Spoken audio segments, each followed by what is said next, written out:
Welcome to the Mental Health at Work channel, a space where we discuss all things related to mental health and workplace well-being.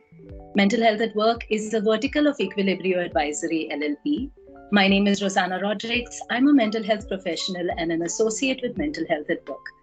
Today, we have something very exciting. We have the most super fabulous, very special women leaders joining us on call. And we are going to be talking about something very interesting too. We are going to be talking about rest in the context of work. And we're going to explore their special efforts into creating these spaces at work. I'm excited to introduce the partners and co-founders of Equilibrio Advisory LLP, Shivangi Prasad, Smriti Makarmida, and Sana Hagi. Hi partners, welcome to today's conversation. Just to check in, how are you doing? Fabulous, like you said. Absolutely fabulous. So before I start asking questions, and I have a few questions for you, just to set a little bit of context into what we're going to be talking about. I really want to spotlight and understand a little more about some of the very radical, very political, and very interesting initiatives that you have taken up at Equilibrio Advisory, where you have been prioritizing rest every year since 2021 through the annual Mental Health Week Off. In fact, next week is the annual Mental Health Week Off, firm-wide, mandatory for all of us as associates. I just wanted to understand, and I'm going to start asking questions because I'm super excited about this and I'm waiting to know more. So, Smriti, this one's for you. What was this initiative initially responding to? Why did you notice that it was important? What were some of the things you were looking at around you that felt it relevant to have an initiative like this? So, Rosanna, thank you for the question. We started this mental health initiative of mandatory week off for the entire firm about 3 years ago, so back in 2021. And I think that time it was a response to acknowledge the toll pandemic had taken on all of us and just the different kind of emotions all of us were going through. But this initiative, what it did was it made possible for us to normalize conversations around emotional and psychological well-being. And the good thing was it received a very encouraging response from our team members, from our clients, everyone alike. And this further gave impetus to us to have these conversations more frequently. And we started a lot of initiatives and campaigns around mental well-being of all employees and team members. But I think even till today, after these 3 years as well, one initiative that the entire team really looks forward to is the Mental Health Week Off, where people have started planning for months in advance. The teams are talking about how their family members and friends are also applying for leave around the same time since they do not get this time off. So now, though the pandemic is really behind us, hopefully, it has put spotlight on recognizing the demands that life just places on all of us. And how do we really make time to be able to fulfill those roles as well, while we also go through the mundane and the humdrum of life and work responsibilities as well. And while we do this, how it's also important to slow it down and take a break when the dominant narrative has been around the hustle culture. And as I think as employers, I think we want to play a role of an active catalyst in enabling our colleagues to take care of themselves, more in a response as a preventive approach rather than as a response to burnout, right? And we truly feel that the employers can promote a sustainable working lifestyle by keeping associates' well-being a priority, right? I don't personally think, and I can say that on behalf of Shivangi and Sana, there is no other way around it as well, right? But while I say this, and I'm sure Shivangi and Sana would agree with me that this initiative wouldn't have been a huge success had we not had the support from our clients in enabling our colleagues to take time off to focus on themselves. Thank you so much, Smriti. And you've raised such very interesting points. I like how you're talking about prioritizing mental health, talking about a preventative stance rather than responding when there is acute burnout and symptoms of burnout.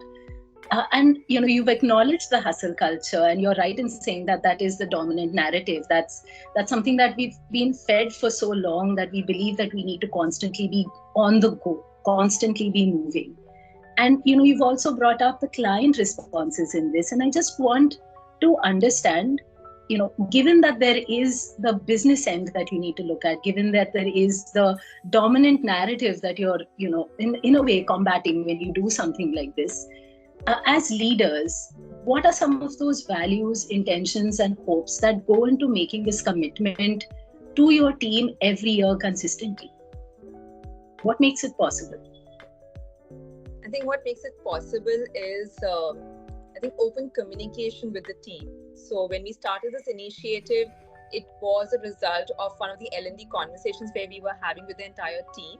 And they spoke about just the emotional turmoil a lot of team members were experiencing and finding it difficult to focus on work and languishing at that point in time. So I think just having that open communication with the team, which we do periodically, made it possible for us to internally think in terms of how do we really support our colleagues through this, right?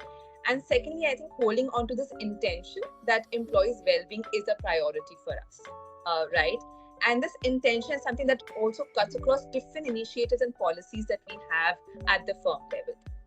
Thirdly, I think it's a commitment to the clients and to our team members alike, and we place it on the same footing where we need to understand what our colleagues need, but also understand what our clients need as well. Because like you said, there is a business goal as well that we need to take into consideration as leaders, which involves a lot of planning, wherein now the communication and the messaging goes out 3 months in advance. It's already part of a signature. A lot of deliverables are planned such that our clients and the inquiries and different timelines do not get affected, right? So there is a lot of those plans that are put into place to be able to uphold this value of employee well-being and this commitment that we have towards our clients and to our employees. Thank you so much, Smriti. I think there's a lot to process and understand and deconstruct in what you've said, and it's very, very useful. So thank you so much for sharing that. I do have another question. This one is for Shivangi. Shivangi, particularly, Smriti's already talked a little bit about clients and client responses. I just really want to understand, for the last couple of years, and even this year, when you've been announcing the Mental Health Week Off to clients, what sort of responses have you been noticing from them? And is there any memory that stands out to you? Thank you, Rosanna. Firstly, I think I resonate with everything that Smriti said. And when the pandemic happened and this idea came across, and thanks to you and Smriti for that, I think I was on a personal level very, very surprised as well as very excited about the idea, because this is not something that anybody had done. And I really thought that this would help us also be leaders on a very different level altogether. Right, so that was a personal happiness, I think, that I wanted to share. But as far as clients is concerned, I think there was a little bit of a jittery feeling also, because this is not a norm, it's not a custom, it's not daily practice. So we were wondering how clients would take it, how they would feel about the services, and kind of a delay happening in the deliverables. And in the first year, initially, when we launched this, I recall that a lot of clients also were quite shocked that we would actually not be working and not be around for an entire week, to about 9 days.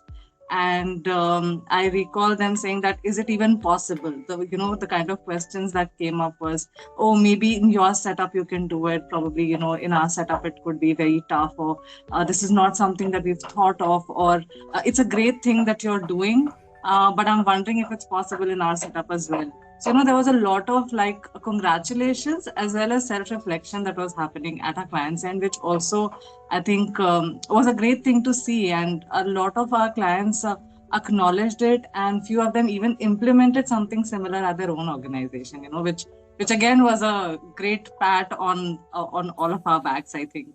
So that was a great thing. And that was year one. And now we are at a place where from questions or confusion, we've moved to a space where clients simply say, oh, great, now this is, you're doing this, and have a great time and take a great off. So they've really been able to absorb the whole thing and the fact that we are not going to be around, and they're extremely supportive of the whole thing as well. So and because you've asked me this question, I just want to take a quick moment to also thank all of them, because as Smriti rightly said, if they had not been supportive, I don't think this would have been a success. So a huge amount of credit goes to them for this, actually.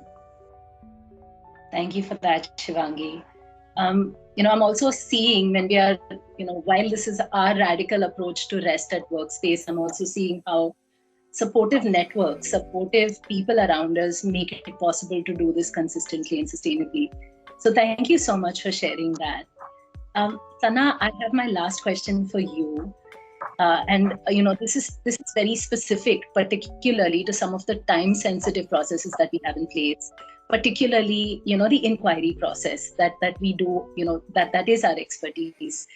And my question to you is, there are client deliverables, they are supportive, and yet in this kind of a format of something that's not been done before, that's not the norm, it's a long duration, firm-wide mandatory off. How have you managed to really plan delivery of services, especially around the inquiry process, to manage these strict and sensitive timelines that we work with? Okay. So thank you for the question, Rosanna. So yes, this was one of, I wouldn't say the apprehensions, but there's a question that was lingering in the minds of the clients that, hey, you know what, we have an inquiry going on, we have inquiries going on. These are time-bound, high-pressure situations. And I think, but they also understood, like Shivangi also mentioned earlier, that the relevance and the significance and the importance of an initiative like that, right? So while the support happened, but for the rest to really remain a rest during the week and not turn into an unrest situation, that required some amount of pre-planning. So that the announcement went in months in advance, saying that we prepared the client, going that look, there will be, this is the point in time. This usually happens in the month of April. So by Jan, we already had sent out the notification to the requisite clients saying that this is, and of course the team also was aware. So even in terms of scheduling meetings and planning of things and documentation and all of that sort of went parallelly, and that became like the end goal. The mental health week off became like, oh, I need to finish this before that. Of course, the timeline in the law of the 90-day period was also given. I mean, that is the first priority. But a lot of things were planned. And where the challenges really arose was, if there were cases or some instances of grievances coming maybe weeks before or days before the mental health week off. And that also required some amount of planning and, understanding as to how I want to document certain things pre and post the week off. So those all planning was required. And I think I want to give credit here to the team members. While the clients have been more than supportive, the team members have really scheduled and planned things, not just in line with the ensuring that they do not have to have any deliverables during the week off, but also ensuring that it does not compromise on the quality of the work. It does not compromise on the timelines or the importance or relevance of having those important conversations at the right time. So I think that's something I have to give credit to the team for too. So and yes, I think it's a effort, and it's a credit which has to be given to all the stakeholders, right? Team, the clients, us also. We would like to take some credit for it as well.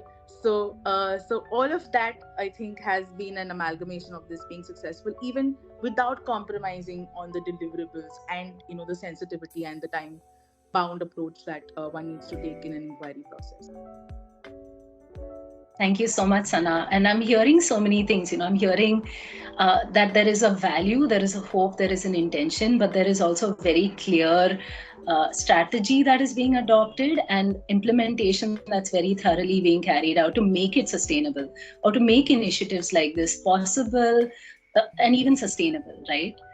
So I'm really excited to have heard all of this, and I'm hoping that people who are tuning in are going to be inspired to know that the possibility of doing and running consistent, sustainable mental health initiatives is a very real possibility.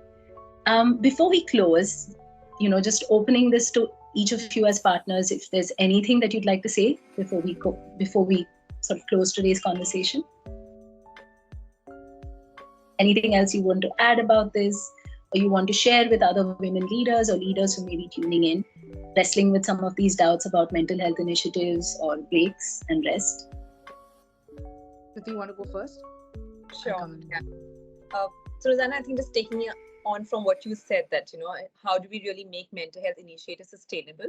And we do recognize that ours is a small team of 25 people working in a niche space. And yes, I think with working a smaller team, it does become slightly relatively easier, but not to take away from the fact that it does require a clear intention commitment to it. And for organizations of medium and large scale, this is also a possibility. It may not look the same way of giving the entire week off, but in case that intention is there could be different forms of this mental health week off. Like, I know of organizations who have the option of wellness leave, which the employees can take as per their need and where they are emotionally and psychologically at. The other ways organizations can take up this initiative is by rostering mental health week off for different teams. Or ensuring that part of the team gets off and the other team gets off at a different point in time. So it may not be, it has been replicated, the whole model, by another client organization of ours. But what is possible is that if we recognize that employee well-being is a priority for us, and slowing down, taking a break does help them feel re-energized, rejuvenated, come back with greater gusto, fervor, and enthusiasm at work, it merits spending some time thinking about these initiatives and what can be practically feasible in their context and their business needs as well. So my urge to all the employers would be to start having these conversations where we do put front and center employee well-being. And it does, we have personally seen that the responses are very encouraging, and it does work in building a culture of safety, respect, and wellness in a larger picture. So that's what my last thought would be. I'd just like to add on to what Smriti has said in terms of, your question was specific to also women leaders. And as women, rightly and wrongly, we are supposed to be multitasking. Right, we are multitaskers. We are, in a way, obligated to be natural multitaskers, and that has always added pressure on us as women in general, being sort of balancing out our responsibilities. And we also believe that you have to treat your team members as you yourself would want to be treated, right? So if you think that you want a time where you want that work-life balance to be in place, and how do you really balance it out? With the kind of high pressure work that we do in our small team, right? We know the levels to which the pressure goes up to. And then sort of letting off steam during this time and completely switching off gives us time to reflect on our other quote unquote responsibilities or obligations. And that in turn also benefits us when we come back rejuvenated, when we are sort of reflected and we have, sort of, in a way, I think for us, I can speak for me personally, where I have like completely emptied myself and then come back. That's the hope and the endeavor. It may not happen the first year. It didn't happen for me personally. It took me a while to also absorb how this week was looking. So even that, taking that break itself is an effort, requires some planning. So all of that does sort of take a, goes in the way of ensuring that you are actually making it to your benefit, and that also ultimately reflects back in your conversations at work, for sure. There is no denying it. And as women leaders, all the more important. As women in general, it's very, very. Thank you so much, Sana. I think what's standing out to me is that rest is supposed to be so natural. It's supposed to be, just listen to your body. But you're raising points that really talk about why rest is also political. It's so shaped by the environment that we work in, the kind of conditioning that we hear, wherein sometimes it's very difficult to even allow oneself to take a break. So thank you for bringing that up as well. Shivangi, any last thoughts before we close? Yeah, I think I again absolutely resonate with both Sana and Smriti. And I think rest is not talked about enough. and probably it's a very underrated term in that sense. But I think the moment you do something like this, as an organization, one may wonder that, there's probably a lot of free period that you're giving to employees in that sense, because this is something which comes over and above your annual calendar of leave, right? This is an additional thing that you do. So this really doesn't fit in that sense. But I think from the personal experience that we've had, and this is the third year in a row now, I think the just the sheer impact of something like this is such that when everybody is planning to go on this leave, then as well as Anna mentioned, the quality of delivery doesn't suffer. People look forward to the delivery, and when they come back, there is a complete sense of newness and a sense of rejuvenation and wanting to take up new challenges and work in a very, very exciting manner. And honestly speaking, one may feel like, oh my God, as leadership or as an organization, that we lost 1 week. But frankly, technically speaking, you've probably gained a week, because the work is going to be much faster and everybody will be able to deliver in so much, in so much of a better manner. So yeah, just wanted to add that. Thank you so much, Sana, Smriti, and Shivangi. As always, it's been an absolute pleasure to listen to you, your perspectives and your experience. And I'm sure this has resonated a lot with our viewers and our listeners who are tuning into this conversation today. And for the viewers and listeners, please feel free to write into us if you have any questions or you would like to share anything. We're looking forward to connecting with each and every one of you.